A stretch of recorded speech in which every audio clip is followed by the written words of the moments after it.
बरसात की एक ठंडी शाम थी। छोटे से कस्बे रामपुर की तंग गलियों में एक पुरानी सिलाई की दुकान थी, शर्मा टेलर्स। दुकान करीब 40 साल पुरानी थी। लोग कहते थे कि यहाँ से सिले कपड़े सिर्फ पहनने के लिए नहीं, बल्कि यादों को संभालने के लिए बनाए जाते थे। दुकान अब बूढ़े मोहन शर्मा नहीं, बल्कि उनका बेटा अर्जुन चलाता था। अर्जुन एक बेहतरीन दर्जी था। उसके हाथों की सिलाई इतनी साफ होती कि कपड़ा जैसे खुद ही अपनी जगह बैठ जाता। एक दिन शाम को जब अर्जुन दुकान बंद करने ही वाला था, तभी एक बुजुर्ग महिला अंदर आई। उसने सफेद रंग का एक पुराना सूट और एक छोटा सा कपड़े का टुकड़ा अर्जुन के सामने रख दिया। महिला बोली, बेटा, इस सूट की आखिरी सिलाई कर दो, लेकिन ध्यान रखना, जो जेब अंदर से बंद है उसे मत खोलना। अर्जुन को बात अजीब लगी, लेकिन उसने हामी भर दी। अगले दिन जब वह सूट सिल रहा था, तभी मशीन की सुई अचानक टूट गई। उसने दूसरी सुई लगाई, लेकिन वह भी टूट गई। अर्जुन बुदबुदाया, इतना मोटा कपड़ा तो है नहीं, फिर सुई बार बार क्यों टूट रही है? जिज्ञासा बढ़ी।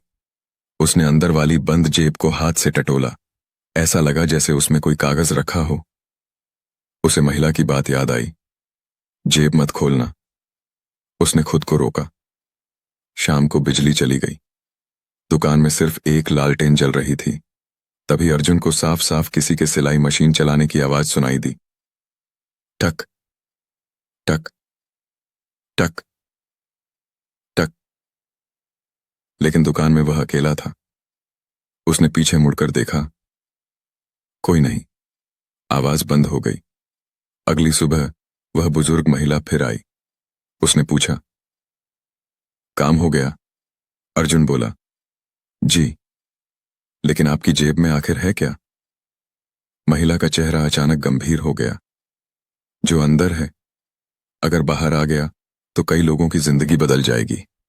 इतना कहकर वह चली गई। अब अर्जुन की बेचैनी बढ़ चुकी थी। उस रात उसने दुकान बंद की, लेकिन घर नहीं गया।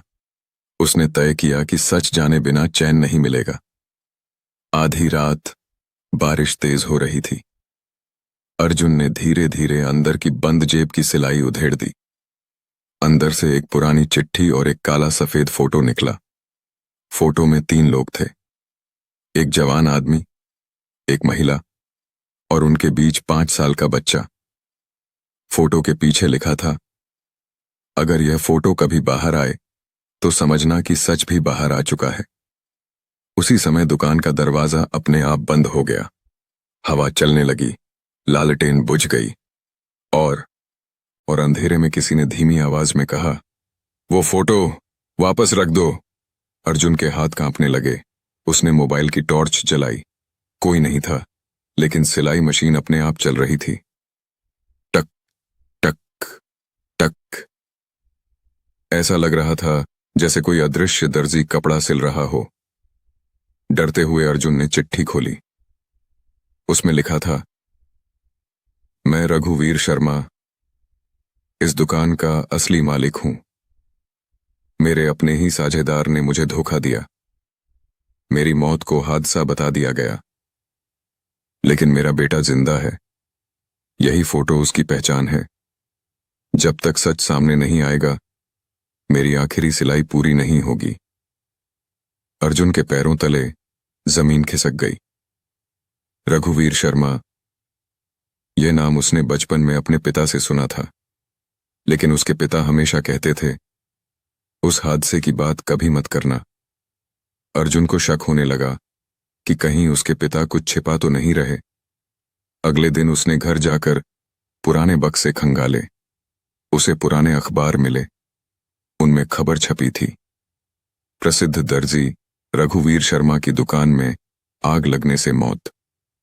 लेकिन एक और बात लिखी थी, मामले की पूरी जांच कभी नहीं हो सकी। अब कहानी जुड़ने लगी। अर्जुन ने अपने पिता से सवाल किया।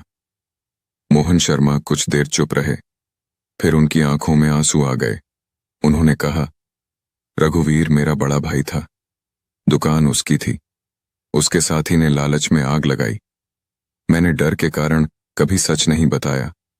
उसका बेटा उस रात गायब हो गया था। अर्जुन ने फोटो दिखाई। मोहन शर्मा कांप उठे। उन्होंने धीरे से कहा, यह बच्चा आज वही बुजुर्ग महिला का बेटा है। उसने अपनी पहचान छिपाकर जिंदगी बिताई। अर्जुन तुरंत उस महिला के घर पहुंचा, लेकिन घर पर ताला लगा था। पड़ोसियों ने बताया, वो तो कल रात ही गुजर गईं। अर्जुन सन्न रह गया। उसे याद आया, वह तो आज सुबह दुकान पर आई थीं। फिर वह कौन थी? अर्जुन दौड़कर दुकान पहुंचा। सूट वहीं रखा था, लेकिन अब उसकी अंदर वाली जेब फिर से सिली हुई थी, मानो कभी खोली ही न गई हो। उसी समय मशीन अपने आप चली। इस बार सिर्फ कुछ सेकंड, फिर बिल्कुल शांत हो गई। अर्जुन ने धीरे से सूट उठाया। अब जेब के अंदर कुछ भी नहीं था, न चिट्ठी, न फोटो, बस एक छोटा सा कागज का टुकड़ा। उस पर सिर्फ एक लाइन लिखी थी, अब मेरी आखिरी सिलाई पूरी हो गई। उस दिन के बाद दुकान में कभी कोई अजीब आवाज नहीं आई, लेकिन आज भी लोग कहते हैं,